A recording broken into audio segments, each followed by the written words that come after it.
მოგესალმებით კიდევ ერთხელ. ეხლა უკვე პოლიტიკურ თემაზე გადავედით. ცოტა დროს, ცოტას უთმოთ პოლიტიკას, იმიტომ რომ თქვენი აპლიკაციებიდან გამომდინარე, თითქმის ყველას გაქვთ რაღაც ასე თუ ისე რენთან ახლოს პოლიტიკასთან რაღაც თქვენი შეხედულებები, თუმცა გვინდოდა თქვა წინა სესიები უფრო ფუნდამენტურ საკითხებზე ყოფილიყო, რაც რენდისთვის თავარი არგუმენტია თუ რატომ თავისუფალი ბაზარი და რატომ კაპიტალიზმი. ამიტომ პოლიტიკის ნაწილში გადავწყვიტეთ უფრო შევეხოთ რაღაც მიმდინარე და ესეთ ცოტა ისე კონტროვერსულ თემებს, სადაც თქვა რენდს ჰქონდა თავისი არგუმენტები და ამაზე ვისაუბროთ და ასევე ოდნავ მცირედ შევეხები საგარეო პოლიტიკას და წეგან ეს წინა სესია სწორედ საგარეო პოლიტიკით დასრულდა. კერძოდ ეკონომიკის კუთხით და ეხლა შევეხებით უფრო ომის კუთხით თუ რა ტიპის ქმედებები უნდა განახორციელოს სახელმწიფოებმა ომის პირობებში და თავდაცვის და თავდასხმის პირობებში როგორ ხდება. და ჩვენი თემა არის მორალური არგუმენტი ისრაელისთვის, რომელიც ამჟამად იმყოფება კონფლიქტში, ახლო აღმოსავლეთში ერთ-ერთი ყველაზე გრძელი და დაუსრულებელი კონფლიქტი. და ამ პრეზენტაციით შევეცდები გადმოგცეთ აინ რენდის და დამატებითი არგუმენტები, მორალური არგუმენტები, თუ რატომ უნდა დაუჭიროს, თქვათ, ადამიანმა ისრაელს ხარი მორალურ საფუძველზე და განვიხილოთ ყველა სხვა არგუმენტს, რომელსაც დღეს იყენებენ და შევეცდებით, რომ უფრო დავინახოთ რაციონალური ახსნადი და ფაქტობრივი არგუმენტები, თუ რატომ იმსახურებს ეს სახელმწიფო ხარდაჭერას. რა არგუმენტები არსებობს პოპულარული, რის გამოც ისრაელს იცავენ ხოლმე და არა მოწინააღმდეგეებზე არ ვისაუბროთ ჯერ, რა არგუმენტები არსებობს იმისთვის, რომ ისრაელი დაიცვან, ხო? დღეს ძირითადად ეს არის ბიბლია და ღმერთი, რომ ისრაელი მუდმივად არსებობდა, ბიბლიური ტექსტები, ხო, დავითის და თქვათ ასევე მთელი, რავი, ფსალმუნები და მთელი ძველი აღთქმა არის ებრაულ ხალხზე და ბევრი ადამიანი, რომ კითხავთ განსაკუთრებით ქრისტიანებს ამერიკის შეერთებულ შტატებში და ევროპაში, ან ქრისტიანული სიონიზმი, რასაც ქვია, რომ კითხავთ რატო უნდა არსებობდეს ისრაელი, გეტყვით, იმიტომ რომ ბიბლიაშია, იმიტომ რომ ეს მათი, ასე ვთქვათ, სამშობლოა, ბიბლიური სამშობლოა და ძალიან მნიშვნელოვანია, რომ ეს რაღაც ბიბლიური სამართლიანობა და ეს ზოგადად სამართლიანობა, რასაც ისინი უწოდებენ, რომ ებრაელებმა თავიანთ ბიბლიის დან გამომდინარე, რაც გვაქვს არგუმენტი, რომ სამშობლოში იცხოვრონ, არის სწორედ ამ წიგნებში. ამიტომ უჭერენ ისინი მხარს ებრაელ ხალხს, რომ ჰქონდეთ სახელმწიფო ისრაელი, სადაც ისინი ცხოვრობენ და ასე ვთქვათ, თავიანთ კულტურას გამოხატავენ, ხო?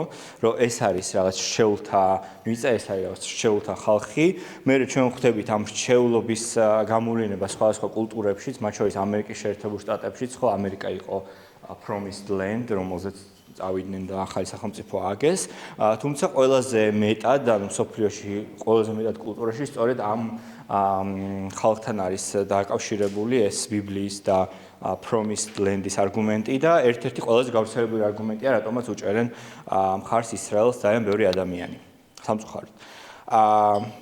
მეორე არგუმენტი ეს არის მე-20 საუკუნის და მე-19 საუკუნის არგუმენტები, რომ ებრაელებმა იმდენი ტანჯვა გამოიარეს ევროპის კონტინენტზე ძირითადად, რომ მათ უნდა ჰქონდეთ სახელმწიფო, სადაც ასე ვთქვათ, შეძლებენ რომ იცხოვრონ და რაღაც იმ ტანჯვის კომპენსირება მოხდება, ხო? და აქ ეს არგუმენტი არ ასაუბრობს რა ტიპის სახელმწიფოზე უნდა, რა ტიპის სახელმწიფოზეა საუბარი, ხო?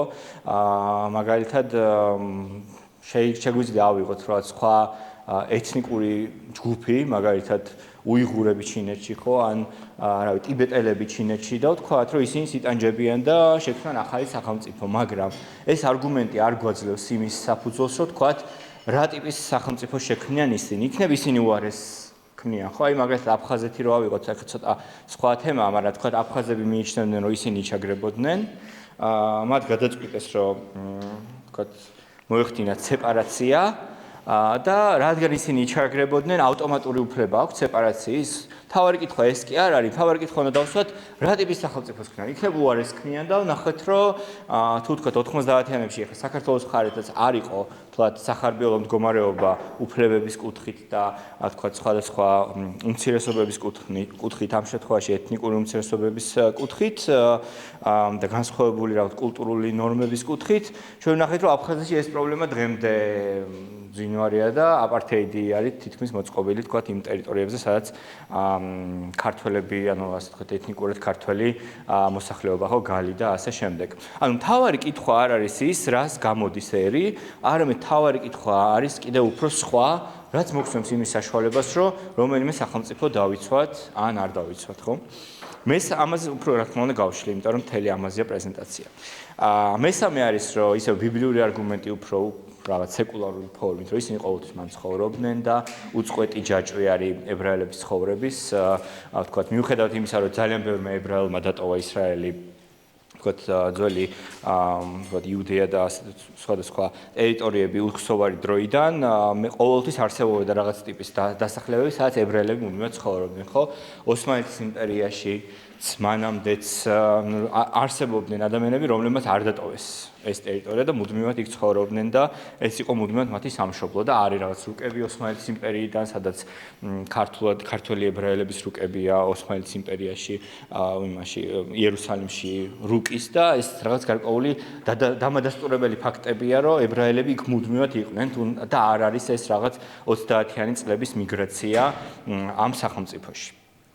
და მეოთხე არის ეთნიკური არგუმენტი, რომ ეს არის განსხვავებული ეთნოსი და ყველა განსხვავებულ ეთნოსს აქვს რაღაც თვითგამორკვევის უფლება, ამიტომ ისინი რაღაც განსხვავებული ეთნოსია, განსხვავებული კულტურით, ენით და ასე შემდეგ, მათ უნდა ჰქონდეთ სახელმწიფო, რომ იცხოვრონ ამ კონკრეტულ სახელმწიფოში. ჩვენ როცა ვნახულობთ აი ამ ყველა ხო ეთნიკურ არგუმენტს, ყოველთვის იქ იყვნენ ჰოლოკოსტის ან ტანჯვის არგუმენტს, შეგვიძლია ასევე შევხედოთ, რომ ეს კონკრეტული პრინციპები ძალიან ბევრი დიქტატორებისთვის არის ერთ და იგივე, ხო? აი მაგალითად, რა ვიცი, ყოველთვის ცხოვრობდნენ რუსები აქ, ყოველთვის ცხოვრობდნენ ირანელები, ყოველთვის ცხოვრობდნენ საუდის არაბეთში არაბები და ასე შემდეგ. და რეალურად ეს განსხვავება არაფერს არ გვაძლევს გარდა იმისა, რომ ჩვენ ტოვებთ ერთ მნიშვნელოვან ასპექტს ამ შემთხვევაში. ეს მნიშვნელოვანი ასპექტი არის, რომ ჩვენ ვუყურებთ ხალხს, ანუ საზოგადოებას, როგორც ჯგუფს, როცა სახელმწიფოებზე საუბრობთ, ხო, აი საქართველო, ისრაელი, რუსეთი ასე შემდეგ, და გვავიწყდება, რომ სახელმწიფო არ არის მხოლოდ ეს რაღაც ხალხთა ერთობა, სახელმწიფო არის ხალხსა და რაღაც გარკვეულ ინსტიტუტს შორის ურთიერთობა. და ჩვენ რო ვამბობთ, რომ რაღაც გარკვეული ვთქვათ ებრაელთა სახელმწიფო ლეგიტიმურია, ამ შემთხვევაში ძალიან ბევრი ადამიანი გულისხმობს სწორედ ამ ეთნოს, რომელსაც აქვს რაღაც შეკრების რაღაც ერთად შეთანხმების და შეერთების უფლება ერთ სახელმწიფოში, მაგრამ შეკითხვა თუ რა ტიპის სახელმწიფოს ქმნიან, როგორი ტიპის მოწყობას ქმნიან, ეს ადამიანებს დიდად არ ადარდებს. არ ადარდებს იმდენად, რამდენადაც აი ეს თერი სახელმწიფოები არის რაღაც მონობის გამართლებელი სახელმწიფოები, სადაც სხვადასხვა ფორმით არსებობს მონობა და უმეტესობა მათგანი ლეგიტიმურია, მათ შორის ამერიკის შეერთებული შტატების თვალში, რომელიც უნდა იყოს თავისუფლების და პირიქით ადამიანის უფლებების პირველი დამცველი ალბათ სოფლიოში, მათ შორის ევროპისთვის. ეს რეჟიმები უმეტეს მათგანში ლეგიტიმურია, მათთან ხდება ურთიერთობები, მათ ლიდერებს ხელს ართმევენ და ხშირად ბევრი ეს თავისუფალი სამყაროს ნაწილი, ასე ვთქვათ, ერთგვარად უგულებელ ყოფილი აქვს ეს თელიუფლებრივი მდგომარეობები ამ შემთხვევაში. ანუ მთავარი შეკითხვა, ჩვენ რატო უნდა გავამართლოთ რომელიმე სახელმწიფო, ან არა, კი არ არის ეთნიკური, თუნდაც ეს იყოს სეპარატიზმის, თუნდაც ეს იყოს ისტორიულად წარმოშობილი სახელმწიფო, ან სეპარატიზმისგან წარმოშობილი. არამედ მთავარი არგუმენტი, ჩემი აზრით, უნდა იყოს შეკითხვა ამ ორ შეკითხვაზე, პასუხი ამ ორ შეკითხვაზე. აქვს თუ არა დიქტატორებს უფლება, რომ დაიმონოს ხალხი, დაიმონოს ადამიანები და რაში გჭირდება სახელმწიფო? რა არის მიზეზი, რისთვისაც სახელმწიფო გჭირდება? რადგან ახლა ჩვენ თქვათ რენდის ასე ვთქვათ, გაწვით თქვენ, თავარი მიზეზი რის გამოც სახელმწიფო სჭირდება ადამიანს იმისთვის რომ იცხოვროს რაციონალურად რაც რისთვისაც საჭიროა გონების მოხმარება, შესაბამისად სახელმწიფო არის ინსტიტუტი, რომელმაც უნდა უზრუნველყოს, რომ ინდივიდები იყვნენ თავისუფლები, ინდივიდები იყვნენ დაცული სხვისი ძალადობისგან, იქნება ეს ქვეყნის შიგნით, ქვეყნის გარედან მომავალი საფრთხისგან და სახელმწიფომ უნდა შექმნას ის ინსტიტუტები და ის გარკვეული მექანიზმები, რაც თქვენს ინდივიდის თავისუფლებას უზრუნველყოფს. ეს არის ამოსავალი წერტილი, რაც შეიძლება რის გამოც შეიძლება გამართლდეს სახელმწიფოს არსებობა, ხო? სხვა შემთხვევაში სახელმწიფო ემსგავსება მოძალადეს, რომელიც არალეგიტიმურად იყენებს ძალადობას ინდივიდის წინააღმდეგ და ჩვენ თუ ერთმანეთის დამონება არ შეგვიძლია, ხო, არ შემიძლია მე რა თქვენ ასე თქვა დაგიმონოთ და ჩემი მსახური მონა იყო, ისევე რატომ შეუძლია სახელმწიფოს რომ ადამიანები დაიმონოს, ხო? დიქტატორებს და ასე შემდეგ. შესაბამისად, ჩვენ თუ უნდა გადავწყვიტოთ თუ რომელი სახელმწიფო არის სწორი რაღაც გარკვეულ კონფლიქტებში, ან რომელ სახელმწიფოს დაუჭიროთ ხარი და რომელ სახელმწიფოს არ დაუჭიროთ ხარი, ვფიქრობ ამ ორ შეკითხვაზე პასუხი ძალიან კარგ მაგალითს გვაძლევს თუ რომელი სახელმწიფო იმსახურებს მცირედით ხარდაჭერას მაინც, შედარებითადაც კი, იმიტომ რომ დღეს არ გვაქვს ხო სრულად თავისუფალი სახელმწიფო. პასუხი შეკითხვაზე თუ რისთვის სჭირდება სახელმწიფო, მოგცემს საშუალებას, რომ კონკრეტულ ქვეყანას უფრო აქტიურად დაუჭიროთ ხარი, უფრო არგუმენტირებულად დაუჭიროთ ხარი და ადამიანებს აუხსნათ ერთი მარტივი ჭეშმარიტება, რომ ანუ არ გვაინტერესებს ხო, ანუ 5000 წლის წინ რა ხდებოდა, არც 4000 წლის წინ, ჩვენ გვაინტერესებს დღეს ის კონკრეტული სახელმწიფო თავის მოქალაქეებს როგორ ექცევა და როგორ არ ექცევა. არ მაინტერესებს მე არც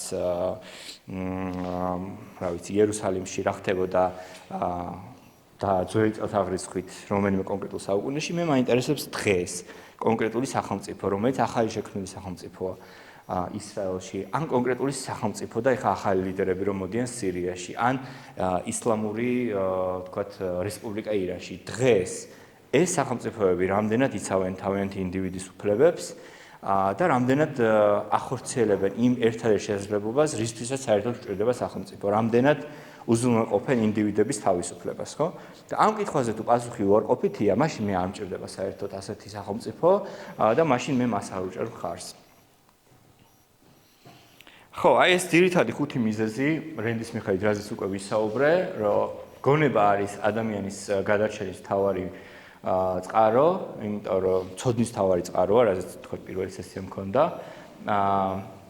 რომ ფიზიკური საფრთხის, ასე თქვათ, ინიციირება საფრთხეს უქმნის გონების მოქმედებას ადამიანში, იმიტომ რომ თქვენ თუ იარაღი გადავთ თავზე ვეღარ მიიღებთ იმ გადაწყვეტილებას, რაც რაციონალურად გააკეთეთ, ან შედეგს ან ქმედებაში ვერ განახორციელებთ და რომ დავიცვათ ეს თქვენი გონება და თქვათ მოხალისეობრივი ადამიანთა მოხალისეობრივი თანაცხოვრება, გაცვლა-გამოსვლა, ვაჭრობის პრინციპზე დაფუძნებული ურთიერთობები, ამისთვის სჭირდება სახელმწიფო, რომ იყოს პროტექტორი ამ თქვენი ინდივიდუალური უფლებების, თქვენი გონების, რომ თქვენ უფრო რაციონალურად იმოქმედოთ და უფრო ბედნიერ გარემოში იცხოვროთ, ხო? ეს არის მთავარი ძირითადი ხუთი არგუმენტი, რისთვისაც სჭირდება სახელმწიფო. და აინ რენდი მიიჩნევდა, რომ თუ ამ სახელმწიფო გადაუხვევს, განსაკუთრებული ფორმებით დიქტატორებს, რომ დიქტატორებს საერთოდ უფლებები არ გააჩნიათ დიქტატორულ სახელმწიფოებს, იმიტომ რომ ისინი თავისივე სახელმწიფოს შიგნით კლავენ ამ რაღაც გარკვეულ უფლებების კონცეფციას და თუ ისინი თავიანთ მოქალაქეებს იმონებენ, მათ არ შეუძლიათ, რომ საერთაშორისო ასპარეზზე მოითხოვონ, რომ რაიმე ტიპის ლეგიტიმაცია ან რაიმე ტიპის უფლებები ჰქონდეთ, ხო? The right of a nation to determine its own form of government does not include the right to establish a slave society. There is no such thing as the right to a slave. A nation can do it just as a man can become a criminal, but neither can do it by right. ანუ არ არსებობს უფლება რომ გახდე დიქტატორი.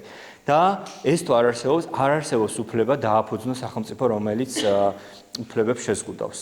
დააფუძნო თავადვე, ანუ თავის არსშივე როცა იქმნება მოძალადე სახელმწიფო, რომელიც ერთგვარად დაიმონებს თავის საკუთარ მოსახლეობას და აღარ არის საუბარი სხვა მის მეზობლებზე და მტრებზე.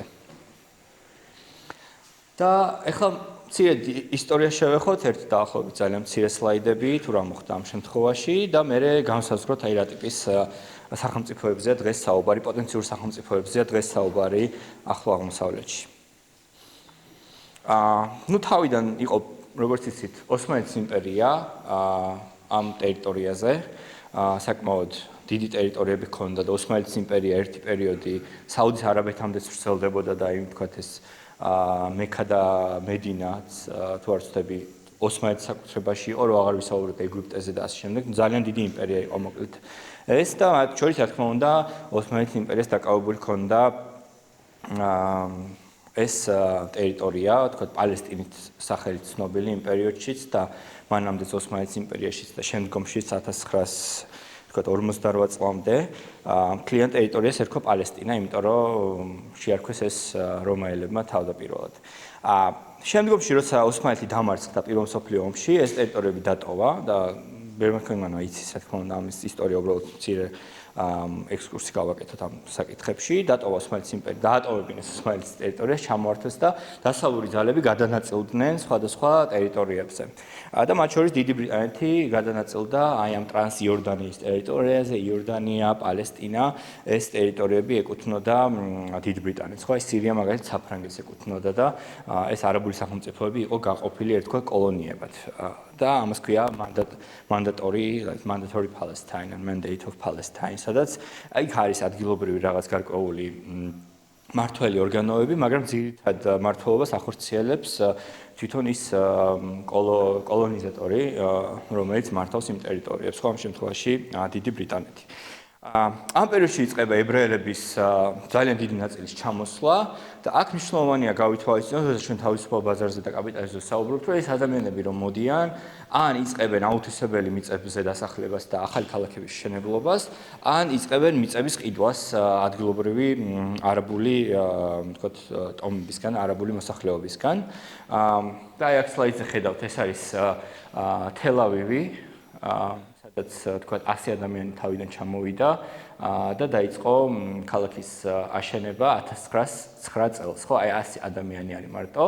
დასახლდნენ ეს ადამიანები, არ იტაცებდნენ ასე თქვა სხვა ადამიანების მიწებს, იმიტომ რომ არც იყო სურვილი და ჰქონდა შესაძლებლობა რომ ახალი წამოწყება გაეკეთებინათ იმ ევროპული ცოდნით, რომელიც უფრო მაღალ დონეზე იყო იმ პერიოდში, ვიდრე ვთქვათ ამ რეგიონში, ვთქვათ ეს ევროპული ცოდნა, რაც მოდიოდა ევროპის სახელმწიფოებიდან წამოსული ებრაული ტომებისგან და აი აქ სლაიდზე არ ვიცი კარგად ჩანს თუ არა, მწვანე ფერად აღნიშნულია უკვე ამ პერიოდში ებრაული დასახლებები, სადაც ებრაელებმა ან იყიდეს მიწა, ან დასახლდნენ და თქვათ აღშენებლობა დაიწყეს იმ კონკრეტული ტერიტორიების. და სხვადასხვა ცნობებით ეს იყო საკმაოდ კარგი პროცესი, ან ორივე საზოგადოება, ებრაელებიც და არაბებიც ამით სარგებლობდნენ. ძალიან ბევრი ახალი ცოდნა შემოვიდა, ძალიან ბევრი ახალი ცოდნა შიგნით დახვდა და რა თქმა უნდა ცოდნის გაცვლა და იდეების ასე თქვა თავისუფალი მიმოცვლა და ამ ყველაფრის ერთობამ გამოიწვია ის, რომ ძალიან ბევრი ადამიანი რომ მოდიოდა ებრაელები თქვა ამ ტერიტორიაზე, ძალიან ბევრი არაბებიც სახლდებოდნენ სირიიდან და მიმდებარე სხვა არაბული სახელმწიფოებიდან, სწორედ აი აქ პალესტინის ტერიტორიაზე, რომ ამ გარკვეული ახალშექმნილი სამუშაოებით, ახალი შექმნილი რესურსებით ესარგებლოთ და უკეთესი ცხოვრება მოეწყოთ. ხო, საკმაოდ ამ ერთი მხრივ კარგი მდგომარეობა იყო, მაგრამ რა თქმა უნდა არსებობდა ისევ და ისევ ეს ტრაიბალური შეჯახებები ადამიანებს შორის, რომ მე სხვა ტომი ვარ, შენ სხვა ტომი და აუცილებელია უნდა ვიბრძოლოთ, რა თქმა უნდა, სხვა ჯგუფების ჩართულობით და ასე შემდეგ, რამაც რაღაც ეტაპზე უკვე შეუძლებელი გახადა, რომ ამ საზოგადოებებს ერთად ეარსება. ხო, აი აქ მინდოდა ეს პირველი ეტაპი მეჩვენებინა, ხო, აი ეს მთელი, რაც არის ბრიტანული მანდატი პალესტინისთვის, უბრალოდ ამას მე მიუბრუნდები. და 1947-48 წლებში, აი 47 წელს უკვე გაეროს გენერალურმა ასამბლეამ გამოსცა ერთგვარი გადაწყვეტილება, შეთავაზება, რომ ეს ტერიტორია გაყოფილიყო ორ სახელმწიფოდ, შეიქმნებოდა ორი სახელმწიფო და აქაც გაერო, ნახეთ, რა არგუმენტს იყენებს, არ იყენებს ისევ და ისევ იმ არგუმენტს, თუ რა ტიპის სახელმწიფოებს აყალიბებენ ეს ორს რო აძლევს სახელმწიფოს, იქნებ ისინი ერთმანეთს იმონებენ, ხო? გაერო ამით არასდროს არ ინტერესდებოდა არც დღეს და არც ამ პერიოდში. აქაც არგუმენტი იყო ეთნიკური ნიადაგი, რომ არის ორი ტომი, არაბები, ებრაელები, შესაბამისად, რადგან ეთნიკური განსხვავებები აქვთ და რელიგიურად განსხვავებული არიან, მივცეთ ერთი სახელმწიფო. მივცეთ ცალსაკე სახელმწიფო, ხო? ისევ და ისევ ეს რაღაც კოლექტივისტური ტრაიბალური არგუმენტი, რომელიც სხვას არაფერს არ გვეუბნება. ანუ იქ კონკრეტულ არაბს როგორც ჯგუფად გამოყოფს და ებრაელს ჯგუფად გამოყოფს, მაგრამ იმ არაბში მე რა ან იმ ებრაელში მე რა მომავალი ხდება, იქნებ ეს საზოგადოება ახალი და სახელმწიფო აპირებს რომ რავი 80% დაჩაგროს, ვინც ღარიბია დაჩაგროს ხო და საერთოდ არაფერი არ მისცეს და უუფლებო მოქალაქე გახადოს. ამით არავინ არ ინტერესდებოდა. ამ პერიოდში და დღესაც არავინ არ ინტერესდება, როცა ახალი სახელმწიფოების შექმნაზე და ახალი რეჟიმების მოსვლაზე არის საუბარი ხოლმე ბევრი რაღაც გარდამავალ სახელმწიფოებში, ხო? ანუ ეს შეკითხვა ყოველთვის იყო მიგდებული და კოლექტივისტური ნაწილი, რადგან ეს სხვა ერია, იყო წინ წამოწეული. და 48 წელს, ну, რა თქმა უნდა, ამას არ შეხვდნენ არაბები კარგად, იმიტომ რომ მათ უნდათ რომ ეს მთელი ტერიტორია მათი ყოფილიყო, იმიტომ რომ სხვადასხვა ცნობებით, თქვა ბრიტანეთი მათ ქონდათ რაღაც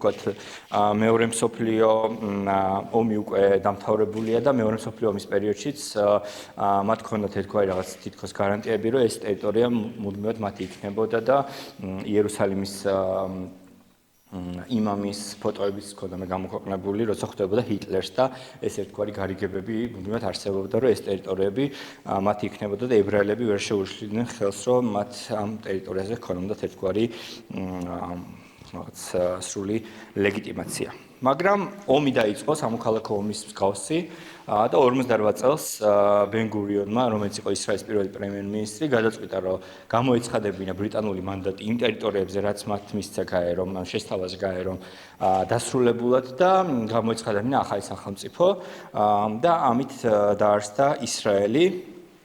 და იმავე ასე ვთქვათ პერიოდში მაშინვე არაბულმა სახელმწიფოებმა და მაშინ პალესტინა როგორც ასეთი სახელმწიფო არ გამოცხადდა და არც არსებობდა, არამედ ეგვიპტემ, იორდანიამ, სირიამ, ლიბანმა და ერაყმა გამოუცხადეს ომი, 7 არმიამ შეუტია ისრაელს და დაიწყო კონფლიქტი, რომელიც ხო დღემდე გრძელდება.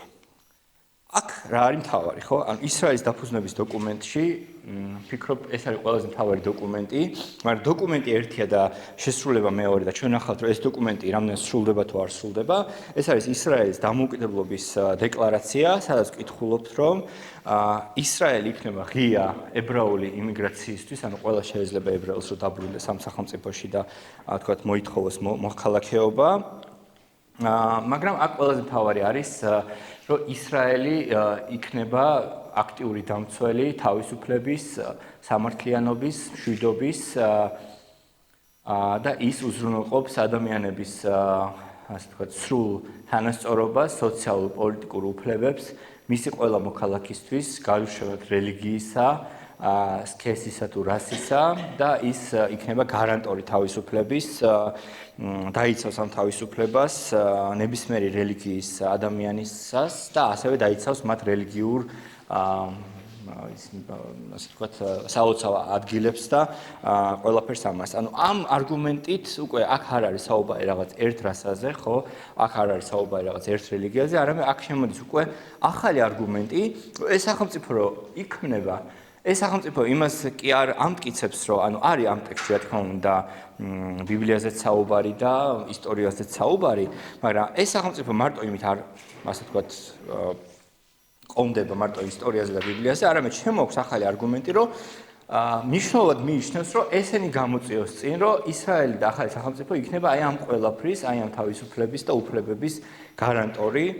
მაშინ როცა იმ პერიოდის, თქვათ, იმ მეზობელ სახელმწიფოებში და დღემდეც მათ შორის და არა მხოლოდ იმ პერიოდში, ეს მისწრაფებები არ არის. შეიძლება ჩაიწეროს ირანის კონსტიტუციაში, რომ ყველა ადამიანი თავისუფალია, მაგრამ პრაქტიკულ დონეზე ეს, რა თქმა უნდა, არ არის გამოხატული. ისრაელს მიუხედავად იმისა, რომ 48 წელს ქონდა ეს ჩანაწერი, დღემდე არის ეს, თქვათ, აქტუალური ჩანაწერი. იმიტომ რომ დღესაც სახელმწიფო დაფუძნებულია თანასწორობის პრინციპზე, არსებობს რელიგიური უფლებები და აქ ძალიან მნიშვნელოვანია განვასხვაოთ ორი არაბი მოსახლეობა, ეს არის არაბი მოსახლეობა, ასე ვთქვათ, ისრაელის მოქალაქეები, ვინც არ დატოვეს, თქვათ, ომის პერიოდში ის ისრაელის ნაწილი, რაც ისრაელს დარჩა. და მეორე არის პალესტინელი არაბები, ხო, ვიცით, რომ დასავლეთ სანაპიროზე ვრცელდება ისრაელის ასე ვთქვათ, ოკუპაცია რაღაც გარკვეულ ტერიტორიებზე, შესაბამისად, ორი ტიპის არაბია. ერთი არაბია, რომელიც შეიძლება თელ-ავივშიც იცხოვროს, იერუსალიმში იცხოვროს, ხაიფაში იცხოვროს და მათ აქვთ ყველანაირი ის უფლებები, რაც აქვთ ებრაელ მოქალაქეებს, პასპორტები ჩვეულებრივ ისრაელის და ყველა უფლება, მაგრამ არსებობენ ასევე პალესტინელი არაბები, რომლებმაც შეიძლება იცხოვრონ ღაზაში, ან შეიძლება იცხოვრონ რამალაში და პალესტინურ ქალაქებში. ამათ ესენი არ არიან ისრაელის მოქალაქეები, იმიტომ რომ ისრაელი ამ ტერიტორიებზე არ ცნობს, ასე ვთქვათ, მიერთებული არ აქვს, უბრალოდ არის დროებითი ოკუპაციის ქვეშ, სანამ ისრაელი არ მიიღებს მშვიდობის გარანტიებს. მაგრამ მიუხედავად ამისა, ეს ადამიანებს ჰქონდათ თქვათ ღაზიდან შესაძლებლობა ყოველთვის გადმოსულიყვნენ ისრაელში, ემუშაوات და რაღაც გარკვეული უფრო მეტად ეკონომიკური რესურსები მიეღოთ, ხო? და ასევე ეს გადასვლა ეხმარებოდა იმ კონკრეტულ ტერიტორიებზე ჩაგრულ უმცირესობის წარმომადგენლებს, რომ გადასულიყვნენ ისრაელში მარტივად და მოეთხოვათ თავშესაფარი, ხო? თუ ეს გზები ჩაიკეტა, მაგალითად უფრო რთულდება, ხო? აი მაგალითად საქართველოსთან ბევრი მიდის თავშესაფრის საცხოვნელად ევროპაში, იმიტომ რომ ვიზა ფრი გვაქვს და მარტივია, მაგრამ წარმოიდგინეთ ვიზა გქონდეს, ხო? ჯერ იმ თავშესაფრის მომთხოვნს რა უბედურ ადამიანს, რომელსაც აქ თავისუფლად ცხოვრება არ შეუძლია, მოუწევს რომ ვიზა აიღოს და მერე წავიდეს და ამის შემდეგ გააფუჭოს ვიზა, ხო? იმიტომ არის რომ მექსიკით მიდიან თქვენ ამერიკის შეერთებულ შტატებში. და ეს მისვლა მოსვლა, რომელიც აი თქვენ ღაზასთან დღეს აღარ არსებობს, იმიტომ რომ თქვა ჩაიკეტა მთლიანად და თვითონ ვესტბანკში ან დასავლეთ სანაპიროზეც გაჩერდა, მე მგონი როგორც ვიცი, ანუ ბევრი ვეღარ გადადის.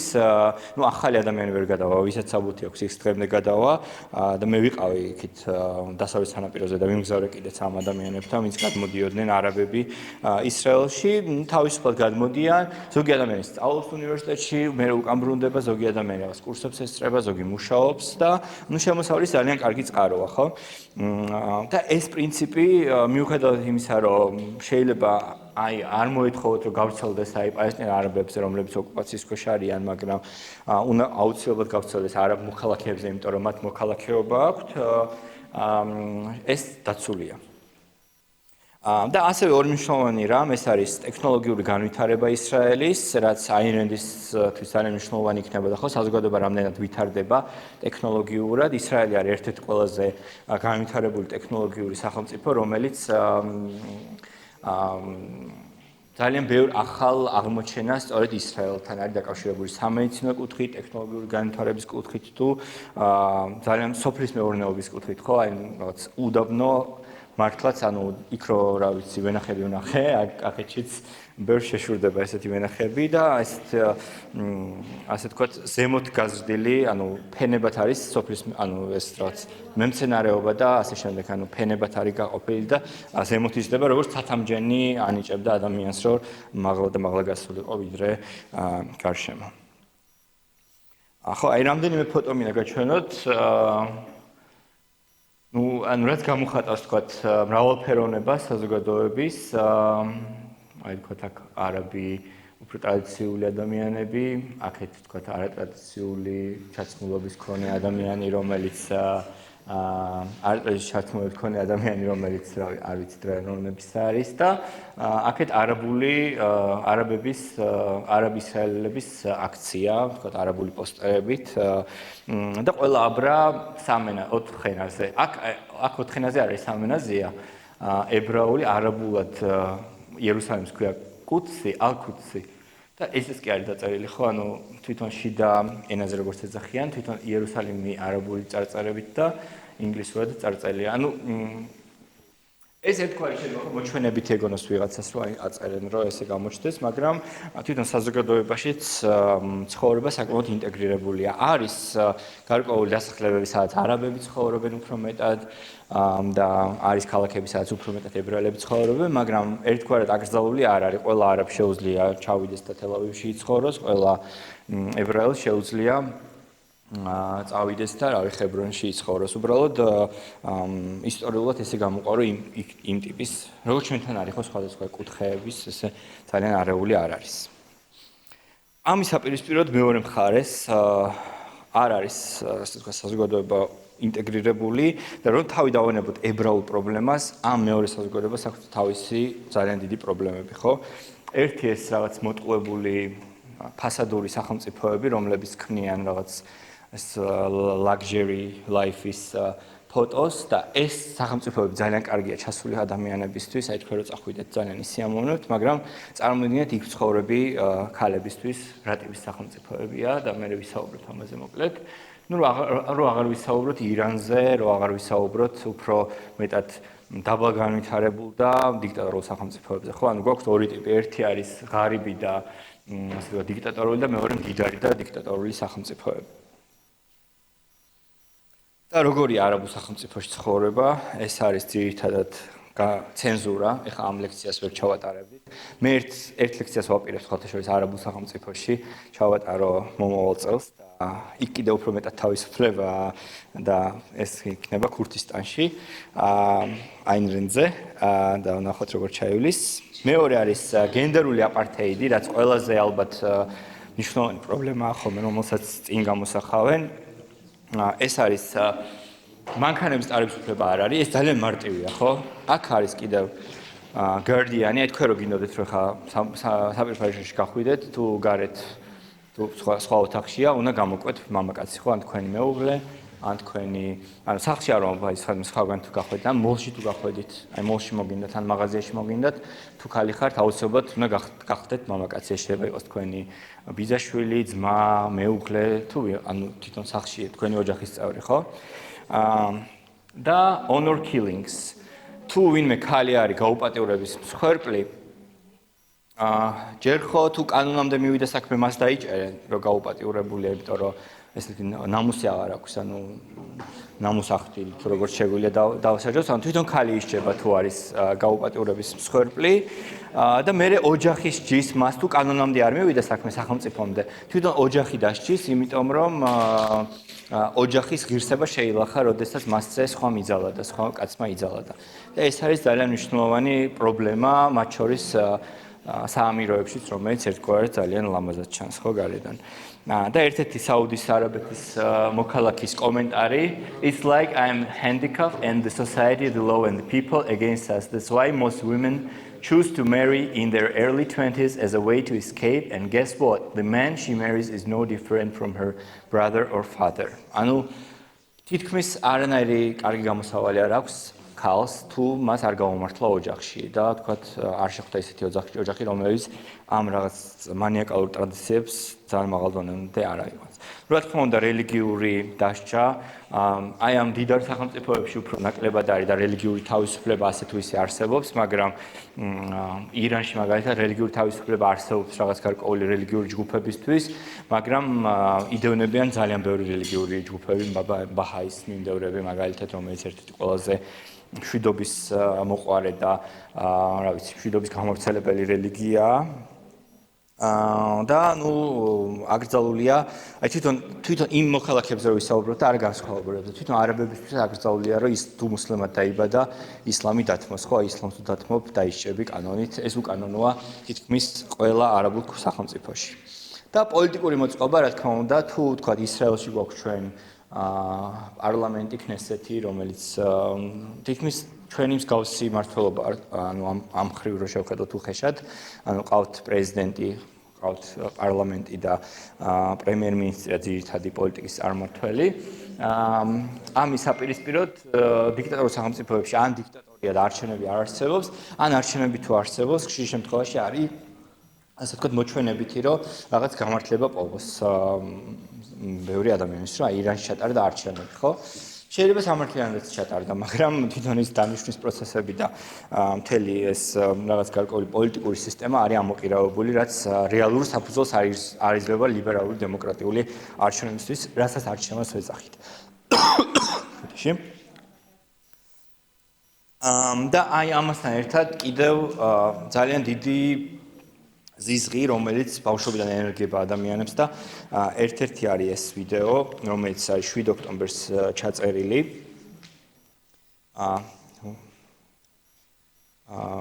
მამას დაურეკა ერთ-ერთმა ტერორისტმა და ეს ვიდეო ეს მოიპოვეს.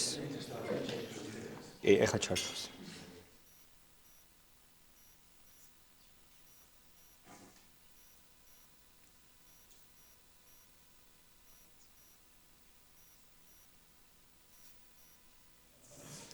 მეც 8 წუთი დამრჩა და წეღანი ისეთ იმას ქენი.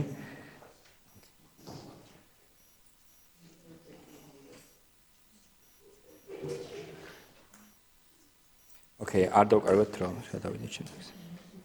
მოკლედ ურეკავს და უხარია რომ 10 ებრაელი მოკლა და მამაც ეუბნება რომ მაგარი ხარ რა, ანუ იქ საზოგადოება ძალიან ბევრ ნაწილშია ყველაზე არა თქმა უნდა საუბარი იზრდება ამით რომ ანუ ეს არის მათი გამარჯვება. ასევე ისრაელი არის თავისუფალი სახელმწიფო იმ მხრივ, რომ იქ შეგვიძლია კრიტიკული აზრი ან კრიტიკულადაც მიუდგეთ თვითონ ისრაელის პოლიტიკას. ნუ რო აღარ დავიწყოთ რომ არის არაბული პარტიები და თქვა ტექნოლოგიური განვითარებაც საშუალებას აძლევს რომ უფრო დიდი საშუალო ხანჯლობა ქონდეს სიცოცხლის და აქ ამათაც საშუალო მაღალი აქვს, მაგრამ ეს სხვა ტიპის სახელმწიფოები ამათ ძალიან მცირე ყავთ მოქალაქე მოსახლეობა, ანუ დიდარი კლასი და სხვა ძირითადი მოსახლეობა რაც ყავს ამ თქვა გალფის არაბულ სახელმწიფოებს არის ჩასული ადამიანი, რომელიც მუშაობს და იქ საბოლოოდ წავა უკან თავის სახელმწიფოში, იმიტომ რომ მოქალაქეობას ვერ აიღებს ამ სახელმწიფოში. აი ჯენინი არის ერთ-ერთი ფილმი, ძალიან კრიტიკული, თქვა IDF-ის ჯარისკაცების მიმართ, რომ IDF-ის ჯარისკაცები აწამებდნენ, თქვა რაღაც გარკვეულ ჯგუფებს რაღაც პერიოდი. ეს ფილმი იყო რაღაც დოკუმენტური მაგაზზე და ისრაელში საერთაშორისო აიკრძალა ეს ფილმი. მე სუპრიმ კორტმა უზენაესმა სასამართლომ გადაწყვიტა, რომ ეს არის თავისუფლების ნაწილი და ეს ფილმი კვლავ დაშვებული იქნა, ხო? რო აღარ ვისაუბროთ მეორე მხარეს ასეთი რამე წარმოუდგენელია, ხო? ან თქვენი Facebook პოსტის კი რაღაც ებრაელებზე რო დაწეროთ რამე არაბულ სახელმწიფოებში, ესეც კი ძალიან დიდი პრობლემა გახდება და სასამართლო უფლება იქ ამ შემთხვევაში გამორიცხულია. შეიძლება კანონიერადაც კი იყოთ დასჯილი, იმიტომ კანონში ეწეროს აი თქვათ, როგორც ვიცი, ერაყში არის აკრძალული ისრაელის მხარდაჭერა ნებისმიერი ფორმით, რო დაწერო ან რამე. ძალიან ბევრი სხვადასხვა შემთხვევები, როდესაც სახელმწიფო პირები არიან არაბები, რომ ეს ნახულობთ, რომ დამოუკიდებლობის დეკლარაცია დღემდე აქტუალურია, თქვათ სალიმ ჯურბანი, არაბი ქრისტიანი, რომელიც დაინიშნა ისრაელის უზენაეს სასამართლოში. ჯამალ ჰაქრუში, პირველი მუსლიმი deputy commissioner ისრაელის პოლიციაში. რაშა ათამნი, ისრაელის დიპლომატი და პირველი არ არის დიპლომატი ხალი, მაგრამ პირველი მუსლიმი ხალი დიპლომატი, როგორც წავიკითხეთ. ასევე ძალიან რაც არ უნდა გასაკვირი იყოს, მიუხედავად იმისა, რომ ბევრ ქვეყანაში შარიათის კანონები აკრძალულია, ისრაელში შარიათის სასამართლოებიც კი არსებობს და არაბ მოსახლეობას, რა თქმა უნდა, ეს არ არის სისხლის სამართლის საქმეები და ასეთი ტიპის საქმეები, საოჯახო საქმეები, ოჯახებს შორის რაღაც დაპირისპირებები, რომლებსაც ისლამი, თქვათ, რაღაც ნაწილში არაბებს ავალდებულებს, რომ შარიათით გადაწყდეთ. ისრაელში აქვს საშუალება 9 შარიათის სასამართლოა, როგორც ვიცი, ქვეყნის გარშემო, არაბებს აქვს საშუალება წავიდნენ ამ შარიათის სასამართლოებში და ეს არ არის რაღაც არაფორმალური სასამართლო, ქნესეთი ნიშნავს შარიათის მოსამართლეებს და თითქმის ფორმალური სახელმწიფოს ნაწილია, არ არის რაღაც არაფორმალურად, როგორც ჩვენთან არის ხო, ბანკის ხეობაში და ასე შემდეგ. ისრაელი და აინ რენდი, აი მოკლედ რო შევაჯამოთ, რაში შეიძლება დავინახოთ, ერთი რომ გამართლება ამ სახელმწიფოს როგორც თანასწორობის პრინციპზე დაფუძნებული სახელმწიფო, როგორც ინოვაციების სახელმწიფო, სადაც უდაბნო გადაიქცა რაღაც 64-ად და რის გამოყენებით, ხო? არა ნავთობის, ისრაელს არ აქვს ნავთობი, არამედ გონების გამოყენებით, გონების ჩართულობით, გონების თავისუფლებით, რომ ადამიანმა იფიქროს, რა შეიძლება ხვალ უკეთესი გააკეთოს და მას ამის შესაძლებლობა მიეცეს. პროდუქტიულობა ასევე ძალიან მნიშვნელოვანია ამ შემთხვევაში. და თავდაცვაზე დაფუძნებული საგარეო პოლიტიკა. ჩვენ ისრაელის ისტორიას გადავალოთ, ისრაელს არასდროს არ დაუწყია ომი. და ყოველთვის ის იბრძოდა თავდაცვით ომებში. შესაბამისად, აინრენდს ეს მოეწონებოდა და მოსწონდა თავის დროზეს, იმიტომ რომ აფინანსებდა ისრაელს, ანუ დონაციას უკეთებდა. იმიტომ რომ ის ისრაელი იცავდა თავს და აინრენდისთვის ასე თქვა თავდასხმა რამდენად გამართლებულია სახელმწიფოს ამას შეგვიძლია ვიდაოთ. ის ამბობს, რომ დიქტატორების წინააღმდეგ გამართლებულია, მაგრამ ამავე დროს სახელმწიფო ინტერესი თუ არ ელახება, სახელმწიფოს არ უნდა ადარდებდეს თავისუფალ სახელმწიფოს სხვაგან რა ხდება, ხო, იმ ხალხის დემოკრატია არ უნდა ადარდებდეს, მაგრამ თუ პირად ინტერესი შეეხო, ამ შემთხვევაში კი. და გახსნილობა, მიუხედავად იმისა, რომ ისრაელში მოხვედრა რთულია, ის თქვათ ებრაელებისთვის და ამ ადამიანებისთვის არის გახსნის სახელმწიფო, რაც საშუალებას აძლევს, რომ ახალი იდეები შემოვიდეს და ახალი თქვათ რომ საქართველოსთვის არის რთული იქ შესვლა, მაგრამ ამას ეს ისრაელის გამო არ ხდება, ეს ხდება ჩვენი მიზეზის გამო და ამაზე მე შეგვიძლია ვისაუბროთ თუ რატო არის ეს პრობლემები თქვათ საქართველოსა და ისრაელს შორის საზღვარზე. მაგრამ სხვა ქვეყნებისთვის ძირითადად უსაფრთხოების შემოწმებას თუ გაივლის საკმაოდ მარტივია შეხვიდე და ასე შემდეგ. არაბებისთვისაც კი მე პირადად რო ჩავედი ისრაელში, ვიფრინ არაბული სახელმწიფოდან და ძირითადად სხვა არაბი მგზავრები იყვნენ. და მათ შორის ძალიან დიდია როლი თვითონ იმ პალესტინელებისთვის, რომლებიც უფლებები იზღუდება პალესტინურ მიწებზე, რომ გადავიდნენ ისრაელში და მოითხოვონ თავშესაფარი და ძალიან ბევრი ისტორია ამაზე, ხო, ანუ ამაზე აღარ მოვყვი. და აინ რენდი versus ისრაელი, რა შეიძლება უკეთესი იყოს და რა შეიძლება გაკეთდეს. ერთ-ერთი ძალიან დიდი პრობლემა ისრაელში არის რელიგიური პოლიტიკა. მიუხედავად იმისა, რომ თანასწორია აქ ყველა რელიგიურად, პარაზიტიზმი არის ძალიან დიდი პრობლემა, რაც გამოიხატება სუბსიდიებში. კერძოდ იმ რელიგიური ჯგუფების, რომლებიც არ მუშაობენ, არ შრომობენ და ისრაელის working class-თან შედარებით არაფერს არ ქმნიან საზოგადოებისთვის, ისინი იღებენ შემოსავალს, სუბსიდირებას სახელმწიფოსგან და ძირითადად ამით ცხოვრობენ, აჩვენენ ძალიან ბევრ შვილებს და ეს არის მართლა მთავარი ცხოვრება, ხო, ისწავლონ რელიგია, ბიბლია, მიიღონ ეს სუბსიდიები და იცხოვრონ ამ ფორმით, რაც პარაზიტიზმია და უსამართლოა იმ working class-ის მიმართ, რომელიც შრომობს, გონებას იყენებს, პროდუქტიულია, რომ უფრო უკეთესი და უკეთესი გახდეს, ხო? ეს პრობლემა არის და ხშირად პოლიტიკური რეჟიმები ამ ჯგუფებს იყენებენ, რომ ხარდაჭერა ჰქონდეთ, მაგრამ ასე ვთქვათ, არ გამოდის. არის პრობლემა ასევე ეკონომიკა, ისრაელი არ არის სრულად თავისუფალ ბაზარზე დაფუძნებული სახელმწიფო, არის ძალიან ბევრი სოციალიზმის ჩანერგილი და თავდაპირველად ეს სოციალისტური სახელმწიფო უფრო იყო დაფუძნებულად და კიბუცების იდეა და ეს არის სრულად სოციალისტური, რაც დღეს ევროპაში ბევრ სახელმწიფოში გვხვდება, მაგრამ შეიძლება ხალხმა თავად შეცვალოს და ამისთვის არის საჭირო ბრძოლა და საგარეო პოლიტიკა და ეს მოკლედ შეგვიძლია ვთქვათ, რომ აინ რენდისთვის ძალიან მნიშვნელოვანი იყო, რომ თავისუფალმა სახელმწიფომ არ იურთიერთოს კარგად დიქტატორებთან და შენ თუ თავისუფლებას უჭერ შენ შიგნით ხარეს, გარეთაც იგივე მოიქეცი და ეს ფოტო ამის სრული იგნორირებაა, იმიტომ რომ ერთ ხარეს არის ვთქვათ, თავისუფალი სახელმწიფოს წარმომადგენელი, შეიძლება არ მოსაწონი ბევრისთვის და მეორე მხარეს არის დიქტატორების წარმომადგენელი, რომელიც ყოველდღიურად ასახიჩებს და აკავებს ჟურნალისტებს და ძალიან ბევრ ადამიანს. ძალიან დიდი მადლობა.